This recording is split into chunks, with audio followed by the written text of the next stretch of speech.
착하고 선한 일을 하면서 최고의 효율을 내고 싶은 사람이라면 오늘 책 냉정한 이타주의자는 꼭 읽어야 하는 책이다.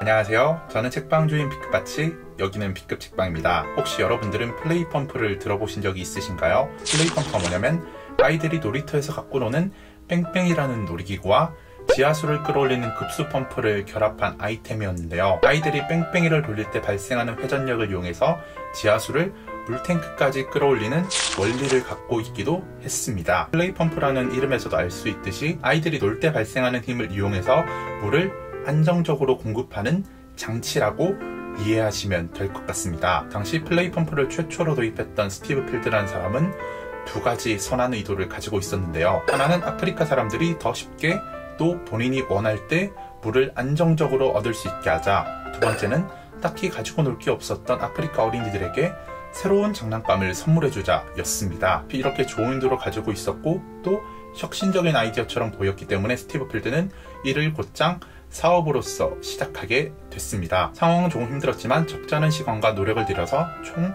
50대의 플레이펌프를 설치하기에 이르렀습니다. 그러던 중에 스티브 필드가 이끌던 플레이펌프 사업에 엄청나게 커다란 행운이 찾아왔습니다. 바로 플레이펌프 사업이 세계은행 시장 개척상이라는 큰 상을 받게 된 건데요. 효과가 측정 가능하고 복지가 가능하며 잠재력이 풍부하다는 아주 크고 의미 있는 상이었습니다. 이 상을 받은 직후부터 플레이펌프는 미친 듯이 성장하기 시작합니다. 대표적인 예를 몇 가지만 들어보자면 아프리카의 플레이펌프 총 4,000대를 설치하기 위해서 6천만 달러라는 거금이 필요한 상황이었습니다. 노라부시 여사가 1,640만 달러를 기부함으로써 생각보다 쉽게 6천만 달러를 모으기도 했었습니다. 하지만 모이는 돈의 기대와 달리 또 사람들의 기대와 달리 플레이펌프는 그렇게 좋지 못한 성과를 남기고 말았습니다. 플레이펌프를 이용해서 물을 공급하려면 쉴 새 없이 뺑뺑이를 돌려줬어야 했는데요. 하지만 문제는 그걸 쉴 새 없이 돌려줄 수 있는 사람이 전무했다는 점입니다. 그렇기 때문에 물을 공급하는 데 차질이 생겼었고요. 심지어 뺑뺑이를 돌리던 아이들이 기구에서 떨어지면서 팔이나 다리가 부러지는 사고가 일어났었고 또 일부 아이들은 그 뺑뺑이를 돌리다가 구토 증세를 보이기도 했습니다. 플레이펌프가 종말에 점점 더 가까워질수록 어른들은 아이들에게 돈을 주면서 플레이펌프를 돌리기도 했었는데요. 처음에는 아이들에게 놀이기구 내지는 장난감을 선물하기 위해서 도입했던 플레이펌프가 어느 순간부터 노동노동으로 변질됐다는 것을 의미합니다. 성인 여성들에게까지도 전가되면서 아주 나쁜 결과를 만들어내고 말았습니다. 플레이펌프는 효율성에서도 아주 큰 문제를 가지고 있었습니다. 같은 시간 동안 끌어올리는 물의 양만 비교해보더라도 플레이펌프는 수동펌프의 5분의 1에도 미치지 못하는 성능을 보여줬습니다. 여기에 의해서 더 말이 안 되는 결과를 하나 더 발견하게 됐는데요. 그 결과가 뭐냐면 한 마을에서 24시간 동안 쓸 물 양을 얻으려면 플레이펌프가 27시간이 돌아가야 했습니다. 정말로 말이 안 되지 않나요? 24시간 동안 쓸 물을 구하는데 27시간 동안 그 플레이펌프 뺑뺑이가 돌아가야 한다는 게 저는 말도 안 되고 정말 극단적으로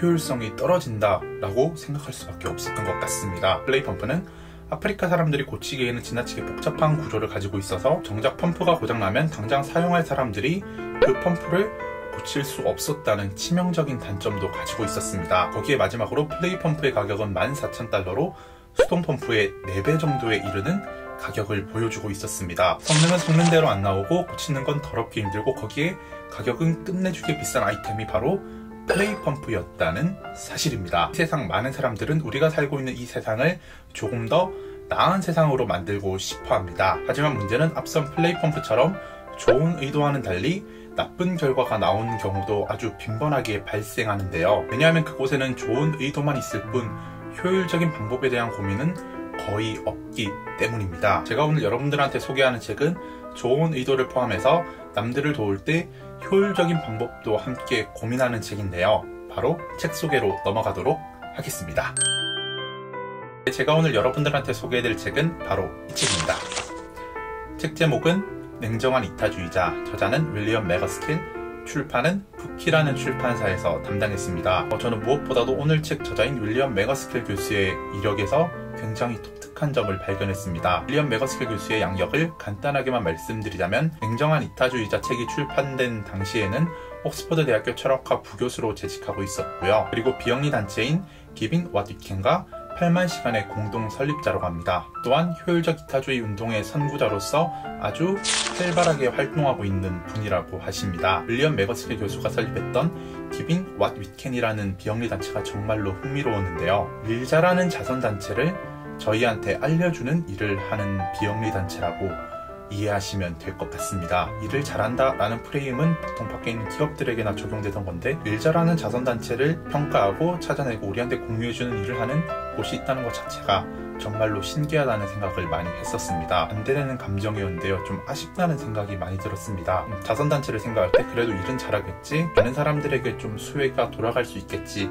라는 것들을 많이 생각하잖아요. 이 단체가 해왔던 일을 조금만 찾아보니까 정말로 대부분의 자선단체들이 제대로 일을 하지 못하고 있구나. 오히려 정말로 효율적인 성과를 내고 있는 자선단체 일부가 전체 평균값을 끌어올릴 정도로 완전히 하드캐리를 하고 있었다는 말이었죠. 좀 이런 것들을 보면서 좀 씁쓸하다, 아쉽다, 그런 생각들을 좀 많이 했던 것 같습니다. 차례 기준으로 책 내용을 간단하게 설명드리자면, 오늘 책 냉정한 이타주의자는 크게 두 파트로 나눌 수 있습니다. 우선 첫 번째 파트에서는 효율적 이타주의를 위한 핵심 질문 5가지를 저희한테 소개해주고 있습니다. 중 첫 번째로는 얼마나 많은 사람들에게 얼마나 큰 혜택이 돌아가는가, 그리고 두 번째로는 이것이 과연 최선의 방법이었는가, 세 번째로는 방치되고 있는 분야는 없는가, 네 번째로는 그렇게 하지 않았으면 어떤 결과를 만들었을까, 다섯 번째로 이 자선활동의 성공 가능성은 어느 정도이며 성공했을 때 효과는 어느 정도인가. 첫 번째 챕터에서는 저희한테 총 5개의 질문을 던진다고 보시면 될 것 같고요. 이제 이 챕터 안에서 각 장마다 이 하나의 질문씩을 풀어간다고 이해하시면 될 것 같습니다. 이어지는 두 번째 챕터에서는 효율적 이타주의, 냉정한 이타주의를 우리의 일상에서 적용할 수 있는 방법을 알려주는 챕터라고 이해하시면 될 것 같습니다. 예를 들어 우리의 기부금을 제대로 활용할 수 있는 자선단체를 고르는 방법을 알려주기도 하고요. 우리가 어떤 직업을 선택할 때나 어떤 자원봉사를 선택할 때 무엇을 기준으로 선택해야 하는지 그런 것들을 알려주기도 합니다. 심지어 우리가 평소에 윤리적이라고 생각하는 소비가 과연 옳은 소비인가, 그런 것들을 한 번 더 고찰해보기도 하고요. 마지막으로는 우리에게 직면한 문제 중에 어떤 것들을 먼저 처리해야 하는지 우선순위를 매길 수 있는 기준을 제시해주기도 합니다. 이런 내용들이 모여서 챕터 2가 완성되게 됩니다. 이렇게 1챕터와 2챕터가 합쳐져서 만들어지는 게 냉정한 이타주의자다 라고 생각해주시면 되겠습니다. 오늘 책 냉정한 이타주의자를 읽으면서 첫 번째로 인상 깊었던 점은 제 삶의 태도를 한 번 더 점검할 수 있었다는 점입니다. 좀 일을 펼칠 때 좋은 의도만 가지고서 일을 시작한 적은 없었는가? 무언가에 실패했을 때, 또 무언가의 성과를 내지 못했을 때 좋은 의도를 방패 삼지 않았을까? 좋은 의도를 핑계로 삼지 않았을까? 하는 고민들도 많이 하게 됐습니다. 일을 벌리는 것과 좀 이렇게 핑계대는 것들, 이런 것들 두 개를 합쳐서 생각해봤을 때는 또 어떤 생각이 들었냐면요. 좋은 일을 하려고 한다거나 좀 그런 것들을 하려고 하는 게 진짜 진심으로 남들을 돕고 싶어서 하는 게 아니라 남들보다 조금 더 갖고 있는 여유로움에서 나오는 그런 부채감들을 해결하고 싶어서, 좀 그런 것들을 해소하고 싶어서 괜히 좋은 의도를 가지고서 일을 벌이는 게 아닌가, 좀 그런 것들을 많이 고민하게 됐습니다. 두 번째로 오늘 책 냉정한 이타주의자에서 인상 깊었던 내용은 각 상황마다 적용할 수 있는 다양한 기준을 저희한테 제시해준다는 점이었습니다. 자선단체를 고르는 걸 예로 들어볼게요. 보통 저희가 자선단체를 고를 때 고려하는 기준은 그렇게 많지 않습니다. 우리가 기부한 금액이 얼만큼 많이 수혜자에게 돌아가느냐, 얼만큼 많이 효율성을 보이고 있느냐 라는 측면에서 비용 효율성을 주로 따지게 됩니다. 물론 이 기준도 정말로 중요한 기준이고 자선단체를 고를 때 반드시 고려해야 하는 기준이긴 합니다만, 책에 따르면 이 기준 하나만으로 자선단체를 고르는 건 썩 그렇게 좋은 방법은 아니라는 점이었습니다. 책은 그 대안으로 자선단체가 하고자 하는 일의 실현 가능성은 얼마나 되느냐, 그리고 또 그 자선단체가 추가 자금을 필요로 하느냐 그렇지 않느냐, 그런 것들도 전부 다 따져봐야 한다. 그렇게 해야만 좋은 의도를 가지고 있고 또 그 와중에 최고의 효율을 낼 수 있는 자선단체를 우리가 선택할 수 있다.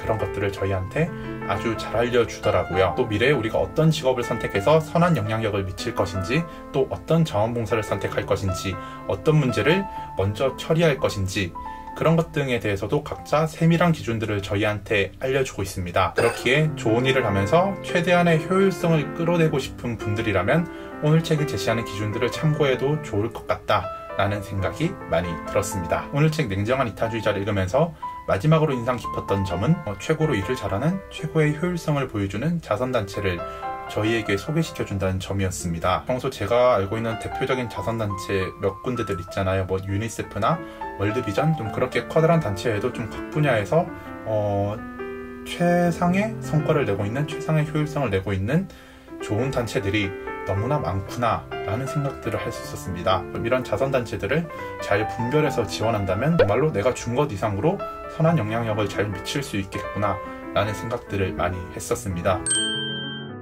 네, 오늘은 효율적 이타주의를 주창하는 윌리엄 맥어스킬의 책 냉정한 이타주의자를 여러분들한테 소개해드렸는데요. 착하고 선한 일을 하면서 최고의 효율을 내고 싶은 사람이라면 오늘 책 냉정한 이타주의자는 꼭 읽어야 하는 책이다 라고 덧붙이고 싶습니다.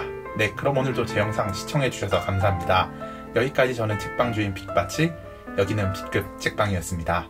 안녕히 가세요.